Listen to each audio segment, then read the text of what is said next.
Good morning, everyone. Well, whenever I say that, I'm reminded of some people who say, I watch your video every morning, and you say, good morning, everyone. I will always say back to you, good morning, everyone. So have a wonderful morning. Today we celebrate the feast of St. Matthew, the apostle and evangelist. It always fascinates me about St. Matthew because he's kind of identified as being the tax collector. And being a tax collector would have been a position that was frowned on in society, because basically not only were you collecting money on behalf of the Romans, who were the opposition or the oppressors of the Jews, but also would have been collecting money for the Jewish synagogue. And sometimes in that position, tax collectors would always skim off a little bit more than they were supposed to take. So they're not only doing a kind of a dishonest job, or a job that was objected to by the community, but they were also being dishonest in the way in which they were conducting it.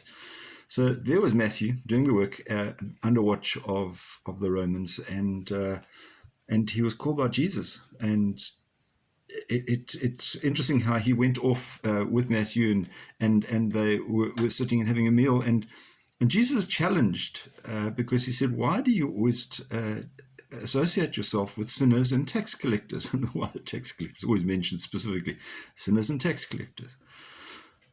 And Jesus says, I did not come to call the virtuous, but sinners. In other words, those people who have done wrong, they are the people who need to be called back. Fascinatingly, many people, even in these times, who may consider themselves to be virtuous, possibly are not as good as they might claim to be, because all of us are in some ways sinners. None of us are perfect. If we were, we would be God.